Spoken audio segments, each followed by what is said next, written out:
हैं 22 लाख रुपया। 22 लाख बोलिए, मस्जिद के मेंबर पे चढ़ के बोलेगा आसिफ मियाँ? फैयाज साहब बोलेंगे 22 लाख दिए हैं? बोलेंगे? चलेंगे मस्जिद के उसी बिस्पी के कोई मस्जिद को चुन ले, वो चलेंगे वो? इसलिए किसी पर आरोप क़यामत के दिन गिरबान पकड़ेंगे, याद रखिए, जो आरोप लगा रहा है। इसलिए घर में याद रखो, अल्लाह के यहाँ पुरशिश हो जाएगी। ये जो 22 लाख और 24 लाख बोल रहे, चलेंगे मस्जिद के मेंबर पे चढ़ के बोलेंगे? हाँ, वकार साहब पूरा सीमांचल संभाल रहा था। और ये झूठा इल्जाम, याद रखिए, झूठ इल्जाम कोई बढ़ाता है और झूठ बोल रहा है, वो भी दुनिया में नहीं पकड़ाओगे, आखिरत में पकड़ाओगे। इसीलिए हद में बोलना है। को नहीं देखे कहां से कहां पहुंच गया। खड़ा करने के नाम पे दूसरी क़यादत को जाकर दूसरी क़यादत जो सुन लीजिए, मुसलमानों का वोट लीजिएगा तो मुसलमानों के मुद्दे पर आपको बोलना पड़ेगा। ये जो मक्कारी और अय्यारी एमआईएम नहीं चलेगी। मैं आसिफ साहब बिस्पी के खास में बोल रहा हूं, बिस्पी के लोगों का शुक्रिया कि आपने बहुत अच्छा डिसीजन लिया। एक मेंटल को आपने हराया, एक नौजवान को आपने जिताया, लेकिन उसमें एक चीज बहुत बड़ी है, अख्तर ईमान साहब, इंजीनियर आफ्ताब साहब की कुर्बानी और बैरिस्टर असदुद्दीन ओवैसी साहब की मदद और वकार साहब की कुर्बानी और पूरे एमआईएम टीम मिथिलांचल की कुर्बानी थी जो आसिफ साहब जीते। कटिहार, पूर्णिया, अररिया, किशनगंज, अब तो लोकसभा लड़ेंगे इंशाअल्लाह ताला। अब तो मिथिलांचल में आपके यहाँ जो वकार साहब एहसान किए, क्या नाम है, आसिफ साहब है ना, विधायक बना आपका, फैयाज साहब का बेटा, बोल दीजिएगा आसिफ भाई को कि जाके वकार साहब का शुक्रिया अदा करे। उनके अब्बा फैयाज साहब को बोलिएगा कि बैरिस्टर साहब का शुक्रिया अदा करे। आसिफ बाबू को बोलिएगा अख्तर ईमान साहब, इंजीनियर आफ्ताब साहब का शुक्रिया करे कि वकार साहब जैसा नौजवान की कुर्बानी से एमएलए बन गया। क्योंकि बुचौल जैसा हरामुद्दहर था, उसको हराने के लिए हमने एक डिसीजन लिया है भाई कि चलो बड़ी कुर्बानी करते हैं। वकार साहब जैसा नौजवान आप लोगों ने, और क्या था, पूरे मिथिलांचल खाली हो गया। वकार साहब लड़ते 40 और 50 वोट आता, वकारे सेकंड हो जाते, आसिफ मियां थर्ड भी हो सकते थे, तो वकार साहब एकदम हो सकते थे। आसिफ मियां इसी रूम से कब निकले हैं जितना वकार साहब जमीन पर है? 3 साल से बंदा, अरे भाई कब निकले, दिखलाइए ना। कोरोना में वकार मियां खड़े थे कि आसिफ मियां खड़े थे? बतलाइए ना। मेडिकल कॉलेज के कैंपस से निकले हैं कितना बार उस चैम्बर से? बोलिए, गए चेतन शर्मा के यहाँ जो मारा था, आरपीएफ कांस्टेबल मारा था, आप वकार साहब गए थे? गए? आसिफ का फोटो दिखाइएगा। हाफिज साहब को गोली मारा गया, शहीद किया गया, उसका कंधा दिया था, वकार साहब दिए थे। वो जो अबू हुरैरा को मारा गया था, सीएनआरसी में गए थे आसिफ मियां? वकार साहब का मैं फोटो दिखा दूंगा। सीएनआरसी में वकार साहब का मैं फोटो दिखा दूंगा। कोरोना में मैंने वकार साहब का फोटो दिखा दूंगा, लोग की खिदमत करते हुए। एमआईएम के लोग खिदमत किए। मैं साझेदार विधायक बने तो शुक्रिया भी तो अदा कीजिएगा जिसने आप पर एहसान किया। आप बैरिस्टर असदुद्दीन ओवैसी साहब को, अब्बा को बोलिए कि जाके शुक्रिया अदा करे। हो सकता है कर दिए हो, करे अच्छे से, बाजाबते वीडियो के माध्यम से करे।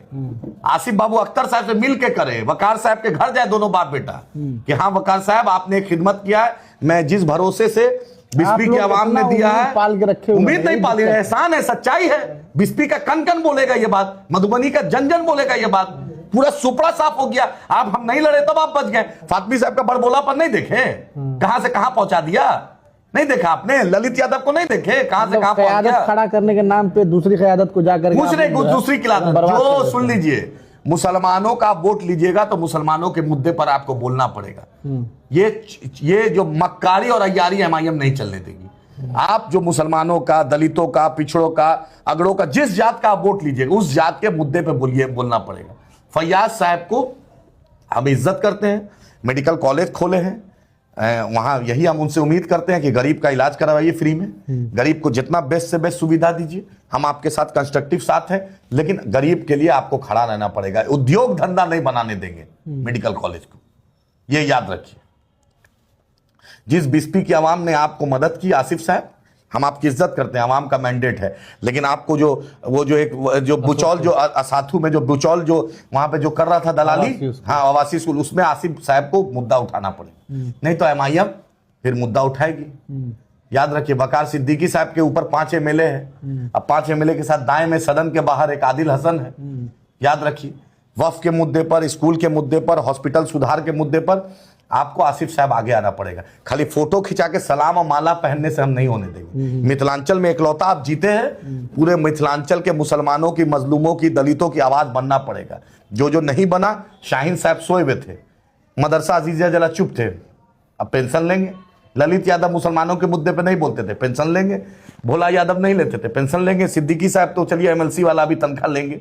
सबका टाइम आएगा। चलिए मैं आसिफ साहब अब बिस्पी के खास में बोल रहा हूं, बिस्पी के लोगों का शुक्रिया कि आपने बहुत अच्छा डिसीजन लिया। एक मेंटल को आपने हराया, एक नौजवान को आपने जिताया, लेकिन उसमें एक चीज बहुत बड़ी है, अख्तर उल ईमान साहब, इंजीनियर आफ्ताब साहब की कुर्बानी और बैरिस्टर असदुद्दीन ओवैसी साहब की मदद और वकार साहब की कुर्बानी और पूरे एमआईएम टीम मिथिलांचल की कुर्बानी थी जो आसिफ साहब जीते।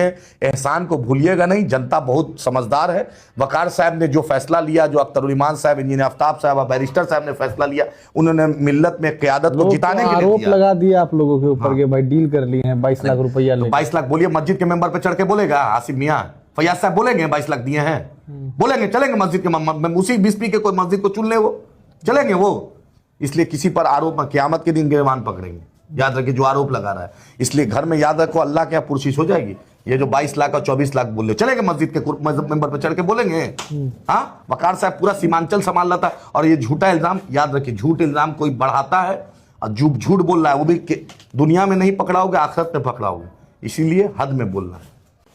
आसिफ साहब को भी शुक्रिया अदा करना चाहिए, और वकार साहब का मैं दिल से शुक्रिया अदा करता हूं, और बैरिस्टर साहब का, अख्तर उल ईमान साहब का, इंजीनियर आफ्ताब साहब के, उन्होंने एक बेहतर डिसीजन लिया जिसके चलते मजलिस इत्तेहादुल मुस्लिमीन के मदद के चलते मिथिलांचल में एक आवाज जिंदा है। आसिफ साहब को दुआएं हैं कि आगे बढ़िए, तरक्की कीजिए, लेकिन मिल्लत का और बिस्पी का और मिथिलांचल की आवाज बन के रहिए। फैयाज इनके फातमी साहब के बेटा की तरह मत बनिए, जो पता नहीं आज तक सदन में कब बोला, क्या बोला, कोई नहीं जानता है। ना मिल्लत के मुद्दे पर बोला, ना कोयटी के मुद्दे पर बोला, ना मिथिलांचल के मुद्दे पर बोला। सिर्फ अब्बा 12 बजे दिन में उठते थे, ये दिन 10 बजे दिन में उठ के बस घूमने। ऐसा डॉक्टर पहली बार देखे जो आज तक आला नहीं लगाया। ऐसा मत बनिए। आसिफ साहब काम कीजिए, हमारी दुआएं as a constructive opposition, as a brother, as a Mithilanchal का एमआईएम आपके साथ है। हम हर मुद्दे पर पॉजिटिव में आपके साथ रहेंगे। जो वहां का कब्रिस्तान का मुद्दा, ईदगाह का मुद्दा, हॉस्पिटल का मुद्दा, सड़क का मुद्दा, पुल पुलिया का मुद्दा, नेपाल से बाढ़ की तबाही का मुद्दा उठाइए, हम आपके साथ हैं। इंशाल्लाह मिल के रहेंगे। और कल तो आपको आना ही पड़ेगा आपकी पार्टी को, मजलिस इत्तेहादुल मुस्लिमीन में। आप बिना अलायंस के आप जिंदा ही नहीं रह पाइएगा,